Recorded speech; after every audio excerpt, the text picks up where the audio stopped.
Irmãos, a gente está dando continuidade à segunda mensagem de uma série de mensagens chamada Casas em que Jesus entrou.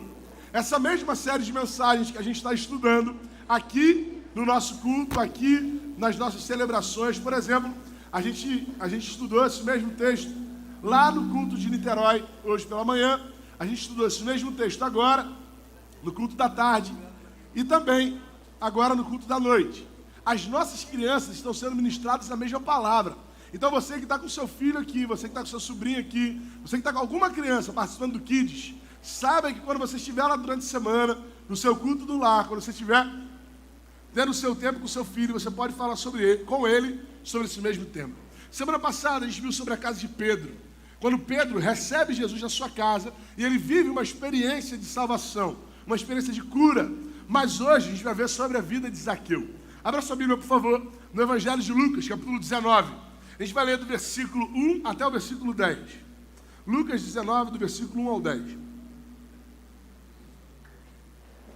Como é um texto um pouco mais comprido do que o que a gente costuma fazer a leitura aqui no nosso sermão, a gente vai fazer uma leitura alternada, para poder você prestar atenção em mim, você não ficar distraído nessa leitura. Eu vou ler os ímpares e vocês vão ler os pares. Mas lembra, lendo com vontade, a gente está na IBM, amém? Então vamos ler junto, vai. Jesus entrou em Jericó e atravessava a cidade. Os irmãos.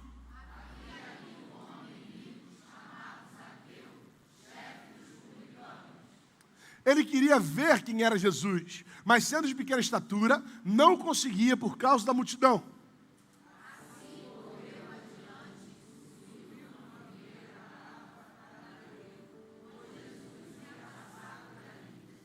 Quando Jesus chegou àquele lugar, olhou para cima e lhe disse: Zaqueu, desça depressa, quero ficar em sua casa hoje.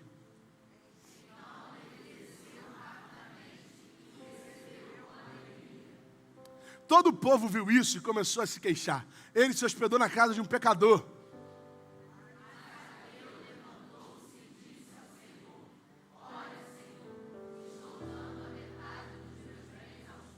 Continua, vai. E se de alguém...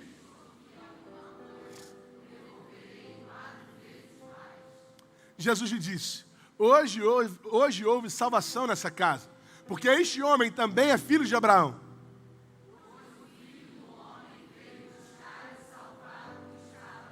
Vamos ler mais uma vez esse último verso? Pois o Filho do Homem veio buscar e salvar. Jesus estava entrando na cidade de Jericó. Jericó era uma cidade muito rica e também muito religiosa. Muitos sacerdotes, depois de terem vivido o seu período sacerdotal, iam morar em Jericó. Então era uma cidade onde pessoas ricas habitavam, inclusive um homem chamado Zaqueu. Jesus, irmão, foi até Jericó com um propósito específico: alcançar a casa de Zaqueu, visitar a casa de Zaqueu, porque Jesus não perdia tempo, amém? Jesus sabia que tinha 3 anos para viver aqui na terra. Desses 3 anos tem que ser muito rápido. Quem aqui gostaria de gerir um pouco melhor o próprio tempo? Quem assim, não gosta de perder tempo? Alguém? Quem assim, tipo, quer ver uma coisa que eu fico chateado? É quando eu vivo, passa um dia inteiro eu não produzir nada. Alguém é assim também? Tem gente que quer logo alcançar o que se propôs a fazer ali.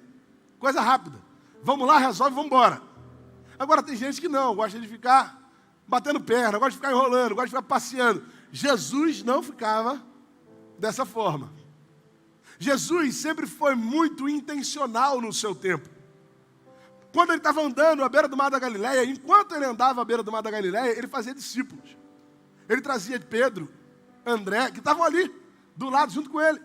Enquanto ele bebia água em um poço, quando ele tinha sede, ele alcançava uma mulher samaritana. Quando ele ia visitar pessoas que ele amava, como Marta e Maria, irmão, ele aproveitava e ressuscitava Lázaro também. Jesus não perdia tempo. Jesus sempre ia direto. E quando ele vai até Jericó, com certeza ele chega até ali para alcançar a casa de Zaqueu, para alcançar aquele publicano. Jesus se convida para estar na casa de Zaqueu. Por quê? Porque a casa, irmão, é um lugar de restauração. Antes de tudo, a casa é um lugar de restauração. Se Jesus queria restaurar a vida de Zaqueu, isso começaria quando ele entrasse na sua casa. O texto que a gente leu O texto base da nossa reflexão, no versículo 5, fala assim, ó. Quando Jesus chegou àquele lugar, olhou para cima e disse o quê? Tá ali, não tá? Vamos lá. Zaqueu, quero ficar. Jesus chegou em Jericó com uma intenção, visitar a casa de Zaqueu. E o que aconteceu depois disso? Zaqueu teve o seu caráter mudado, irmão. Só Deus é capaz de transformar o caráter das pessoas. Pode perguntar isso sobre psicologia. Só Deus é capaz de restaurar o caráter de alguém. O versículo 8 fala assim, ó. Mas Zaqueu levantou-se e disse ao Senhor: olha, Senhor, estou dando a metade dos meus bens aos pobres. E se de alguém extorquir alguma coisa, devolverei 4 vezes mais. O ponto de partida para a transformação da nossa vida não está em uma carreira profissional bem estruturada, irmão. O ponto de partida para a transformação da nossa vida não está em uma vida financeira, uma estrutura financeira bem planejada. O ponto de partida para a transformação da nossa casa está na visita, na presença de Jesus Cristo de Nazaré. Não foi só nesse momento que essa restauração aconteceu. Por exemplo, no Antigo Testamento, a gente vê a figura de Josué. Josué era um líder de Israel. Josué foi aquele que sucedeu, o sucessor de Moisés. Moisés morreu, Josué assume a liderança do povo. Só que o povo, ele vivia de ciclos, sabe? Qual era o ciclo do povo? Acontecia um problema, o povo passava por tribulação, passava por dificuldade, começava a clamar ao Senhor. Deus misericordioso respondia à oração do povo, o povo era abençoado. Passava um tempo, o povo se corrompia de novo. Na corrupção, se lembrava do Senhor, começava a orar, começava a buscar. Deus, na sua misericórdia, respondia a oração, o povo era abençoado. Mais uma vez, o povo se corrompia. Mais ou menos o que acontece com a gente, amém? Em um desses ciclos, Josué se levanta, irmão. Josué se levanta e fala assim, não vai ser assim de novo, não. Vocês não vão fazer a mesma coisa que vocês estavam fazendo antes. E aí, lá no livro de Josué, no capítulo 24, versículo 15, Josué faz um discurso para o povo em um desses momentos. Ele fala assim, ó, se porém, Josué falando, não agrada a vocês servir ao Senhor, escolham hoje a quem irão servir. Se aos deuses que os seus antepassados serviram além do Eufrates, ou aos deuses dos amorreus, em cuja terra vocês estão vivendo hoje. Mas eu e a minha família, me ajuda, vai. Mas eu e a minha família, em algumas versões muito mais conhecidas do que essa da NVI, fala que eu e a minha casa serviremos ao Senhor. Porque a casa é um lugar de restauração, irmão. Os maiores pregadores que você vai ter na sua vida são os que estão dentro da sua casa. Os maiores testemunhos que você vai ter na sua vida são daqueles que estão na sua casa. No Novo Testamento a gente vê isso também. Atos capítulo 16. Conta a história de uma das viagens missionárias de Paulo. Paulo estava no coração dele o seguinte: ir até a Ásia pregar o Evangelho. 3 vezes ele tentou fazer isso. O Espírito Santo não deixou. Em determinado momento ele sonha com um homem da Macedônia, pedindo que ele fosse até eles. E aí Paulo entende que aquela era a resposta de Deus. E ele se levanta de onde ele estava e vai até Filipos. Chegando na cidade de Filipos, ele estabelece uma igreja na casa de Lígia, uma mulher chamada Lígia. Paulo começou um GC, irmão, lá na cidade de Filipos. Só que a perseguição cresceu. A perseguição aumentou e alcançou Paulo e Silas. Lá no meio da prisão, quando estava sem esperança, no auge da meia-noite, a Bíblia fala que Paulo e Silas estavam fazendo o quê? Louvando ao Senhor, adorando ao Senhor. Os grilhões se rompem, as portas se abrem, as possibilidades de uma fuga acontecem. O carcereiro pega uma espada para tirar a própria vida. E aí Paulo grita lá de dentro: não faça isso. Não faça isso, porque nós estamos aqui. Aquele carcereiro, imagina o carcereiro, irmão, pensando e falando: o que eu preciso fazer para viver e para ser, para alcançar isso que vocês estão querendo?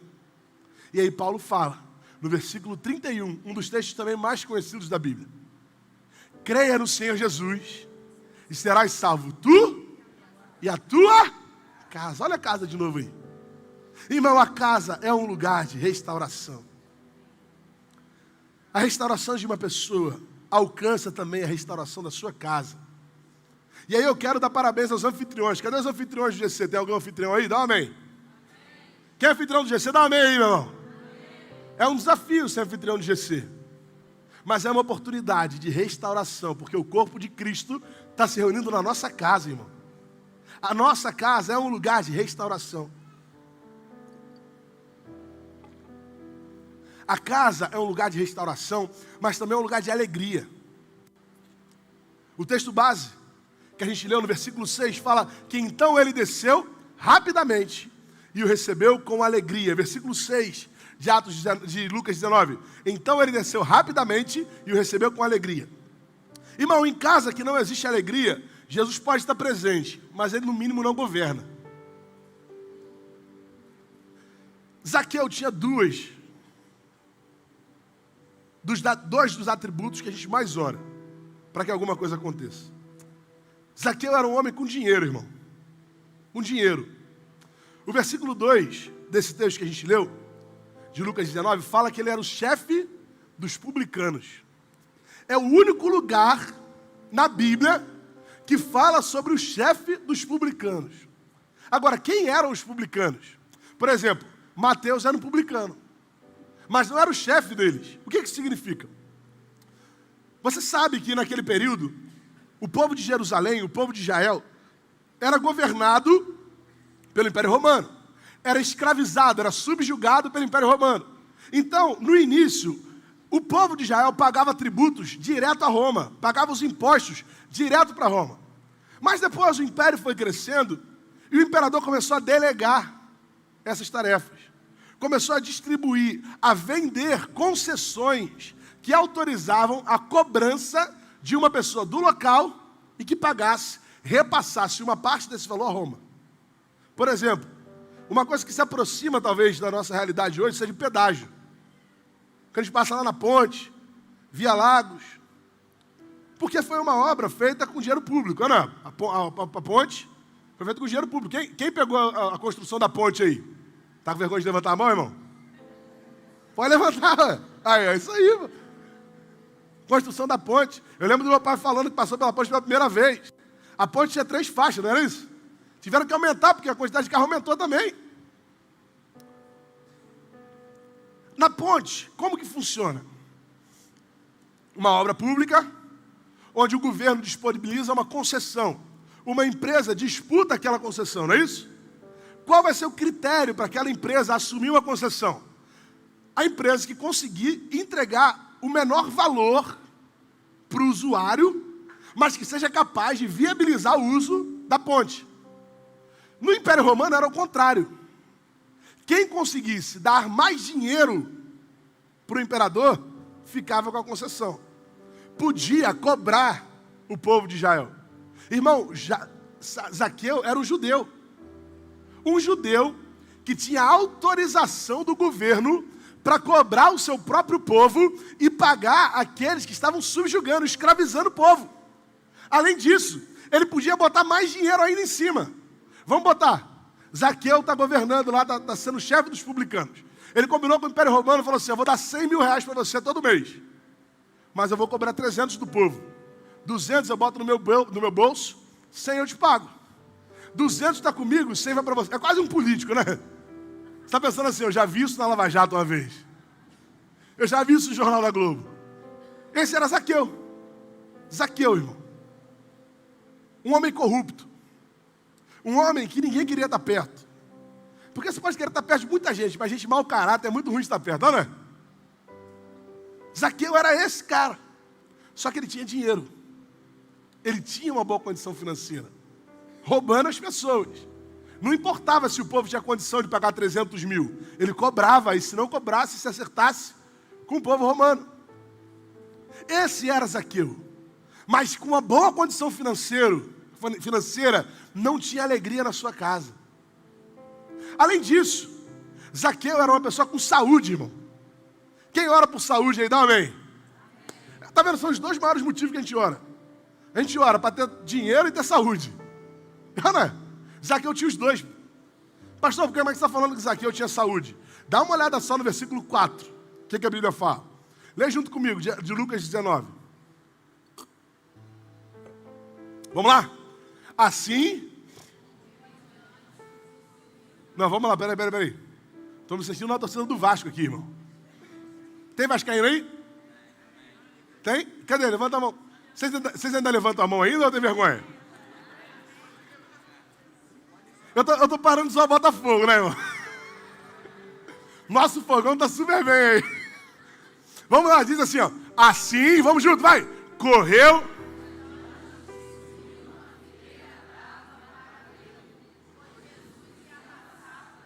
Irmão, Zaqueu fez duas coisas que a gente não consegue fazer mais. Quais? Correr e subir numa árvore. Irmão, eu fui tentar correr lá no condomínio uma vez. Faz tempo já. Eu já desisti. Mas arrumei um tênis. Eu acho que eu tenho esse tênis ainda. Não tem, irmão? Tênis de corrida? Eu nem uso mais, irmão. Mas vou voltar a usar, em nome de Jesus. Aí botei lá, irmão, botei meu shortinho de correr, meu tênis, e comecei a correr. Eu não cheguei na metade do condomínio correndo. Mas estava tentando correr de verdade, porque a gente fala, estou correndo. Mas está correndo aqui, ó. Aí eu corro até... Eu vou até dar Ipuaçu assim, irmão. Não, tô falando, eu tentei correr mesmo, com vontade. Eu não cheguei. Não tinha pulmão mais. Não tinha saúde. Com 33 anos, irmão. Não, eu tô um pouco pesado. Por isso aí, irmão. Mas com 33 anos não consegui dar a volta no condomínio, irmão. Subi em árvore. Quem subia em árvore quando era moleque aí? Quem subia em árvore? Eu não subia porque eu sempre fui criado em apartamento mesmo. Mas tem pessoal que subia, né? Hoje dá para você subir ainda? Você sobe em árvore hoje em dia? Sobe? Aí, cara, mas você também é um cara, pô, todo trabalhado aí, né? Irmão, chega uma hora que a coluna dói, né? O joelho não responde mais. Aí vai ficar igual a Alain aí, ó. Os caras para tocar violão, como é que era antigamente, Alain? Vocês lembram, né? No início da igreja, cara, pô, vamos tocar aqui, ó. Ó, pra hora, agora não. Agora para vir tem que puxar o joelho junto aqui, ó.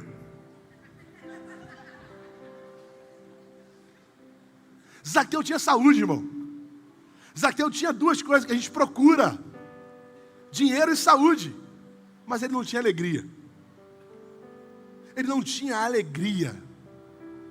Porque, irmão, só Jesus pode dar a alegria que a gente está procurando de verdade como sociedade.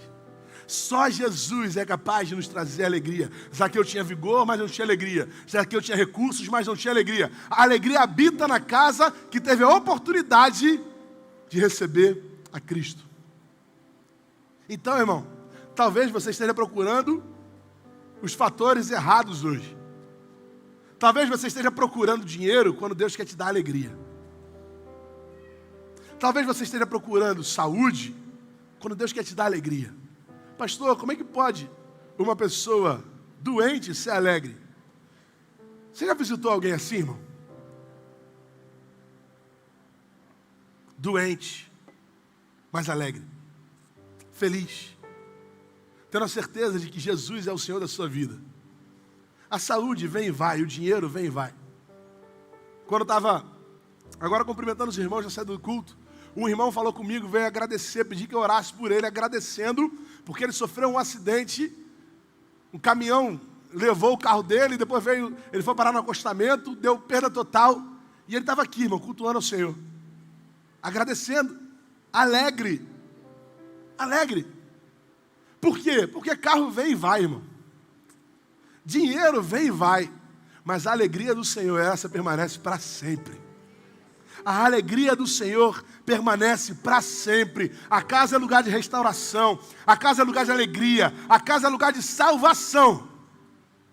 Os versículos 8, 9 e 10 nos mostram isso. O texto base da nossa reflexão de hoje. Mas Zaqueu levantou-se e disse ao Senhor: olha, Senhor, estou dando a metade dos meus bens aos pobres. E se de alguém extorquir alguma coisa, devolverei 4 vezes mais. Jesus lhe disse: hoje houve salvação nessa casa, porque esse homem também é filho de Abraão, pois o Filho do Homem veio buscar e salvar o que estava perdido. Aqui a história de Zaqueu é completamente transformada. A casa é um instrumento que Deus escolheu para trazer salvação para o seu povo. A mesa é um lugar de cuidado. A casa é um instrumento de alcance. A gente não pode negligenciar o poder de Deus nas casas. Zaqueu era um homem mau caráter. Zaqueu era um ladrão do povo. Zaqueu era alguém que tinha autoridade do governo para roubar. Mas ainda que ele fosse uma pessoa boa, se não fosse a salvação, ou melhor, se não fosse Cristo, ele iria bom para o inferno. É muito estranho pensar isso. Porque não são as nossas obras. Não é a nossa capacidade de ser bom. Porque a gente nunca vai ser bom o suficiente, irmão. A gente nunca vai ser santo o suficiente. A gente nunca vai ser preparado o suficiente. E eu posso te provar isso biblicamente. De um homem bom caráter, um exemplo de filho, que não conseguiu viver a salvação. No próprio Evangelho de Lucas, se a gente voltar um pouquinho, no capítulo 18, a partir do versículo 18 até o 25, a gente vai ver a história de um jovem rico, que tinha um caráter completamente diferente de Zaqueu. Apesar de ter muito dinheiro, ele conseguiu isso de maneira digna. Diz assim: certo homem importante lhe perguntou: bom mestre, que farei para herdar a vida eterna? Por que você me chama bom? Respondeu Jesus. Não há ninguém que seja bom a não ser somente Deus. Você conhece os mandamentos: não adulterarás, não matarás, não furtarás, não darás falso testemunho, honra teu pai e tua mãe. A tudo isso tenho obedecido desde a adolescência, disse ele, o jovem rico. Ao ouvir isso, disse-lhe Jesus: falta ainda uma coisa para você. Venda tudo que você possui e dê o dinheiro aos pobres. Assim, você terá um tesouro nos céus. Depois disso, venha e siga-me. Ouvindo isso, ele ficou triste, porque era muito rico. Vendo-o entristecido, Jesus disse: como é difícil aos ricos entrar no reino de Deus. De fato, é mais fácil passar um camelo pelo fundo de uma agulha do que um rico entrar no reino de Deus. O homem rico, bom caráter, íntegro, que honrava seu casamento, que honrava os seus pais, mas que não viveu a salvação do Senhor. Não permitiu que Cristo habitasse na sua casa. Talvez isso te assuste, assim como assustou os discípulos. Porque o versículo 26 e 27, você vai ver uma contestação dos discípulos que ouviram isso. Os discípulos não compreenderam, porque para eles, ter dinheiro também era sinal de bênção. Diz assim: os que ouviram isso perguntaram: então quem pode ser salvo? Eu imagino eles olhando para o jovem rico e falando assim: esse cara está salvo. Esse cara já está garantido no céu. Aí vem Jesus e fala: não, você não vai para o céu. Você não vai conseguir entrar no reino dos céus. Eu imagino os discípulos ouvindo e falando assim: se esse cara não é salvo, imagina a gente. Se esse cara, que é um exemplo de vida, não vai ser salvo, imagina eu, Pedro, pescador, que está correndo atrás da vida aí, que explode com um monte de gente, imagina eu. Ao ouvirem isso, perguntaram: então quem pode ser salvo? Jesus respondeu: o que é impossível para os homens, é possível para Deus. Nós estamos construindo a nossa casa da maneira errada, irmão. Nós estamos lutando por boas condições para os nossos filhos, mas não estamos levando Jesus para eles. Nós estamos lutando por bons colégios, por bons planos de saúde, por uma boa educação, mas não estamos levando Jesus até eles. Irmãos, tudo isso é supérfluo. Tudo isso é decoração, se a casa não estiver construída sob o alicerce, que é Cristo. A casa é um lugar de salvação. A casa é um lugar onde Deus nos alcança. Um outro exemplo. No final do capítulo 18, Jesus encontra com um outro homem.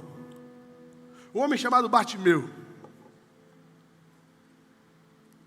Um cego que estava à beira do caminho de Jericó. Jogado no chão, pedindo esmola. Gritando: filho de Davi, tenha misericórdia de mim. Jesus olha para aquele homem, cura a sua doença, o levanta e fala: sua fé te salvou. Um pouco mais à frente, olha para Zaqueu, condição financeira completamente diferente. condição de saúde completamente diferente, mas a mesma necessidade. Qual? A salvação.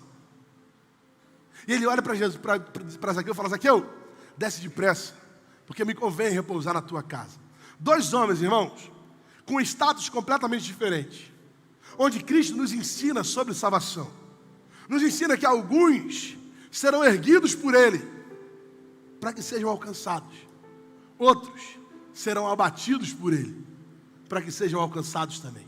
Porque diante de Cristo, não tem rico ou pobre, não tem judeu ou grego, não tem homem ou mulher, não tem raça ou etnia. Nós somos um na presença do Senhor. E essa salvação é urgente, irmão. A fala de Jesus para Zaqueu nos mostra que esse posicionamento precisa ser hoje. Zaqueu, desce depressa, porque me convém repousar na sua casa.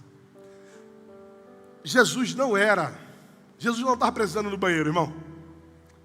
Não era necessidade de Jesus repousar na casa de Zaqueu. Era necessidade de Zaqueu receber Jesus na sua casa, porque a salvação é algo urgente.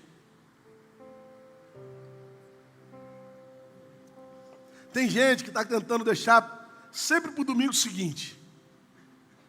Tem gente que está sempre jogando para depois, falando: não, mais para frente eu tomo esse posicionamento, mais para frente eu mudo de vida, mais para frente. Irmão, a salvação é urgente.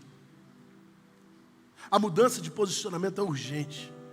Porque você pode ter alcançado muitas coisas que você procurou a sua vida inteira. Se Cristo não estiver nelas, você vai viver uma vida vazia. Eu queria te convidar a fechar seus olhos nesse momento. E a colocar diante do Senhor a sua vida, o seu coração. A colocar diante do Senhor a sua casa, irmão. Fale com Deus. Fale com o Senhor. Coloque diante dele o seu coração. Coloque diante dele a sua família, irmão. Deus quer mais do que um bom homem. Ele quer um homem salvo. Deus quer mais do que alguém que seja bom caráter. Deus quer alguém salvo. E a salvação passa por reconhecer publicamente, assim como Zaqueu fez, a obra, o sacrifício e a vida de Cristo. A casa é um lugar de restauração. A casa é um lugar de alegria. A casa é um lugar de salvação. E Cristo está disposto, batendo a porta para que você abra, porque Ele quer entrar na sua casa.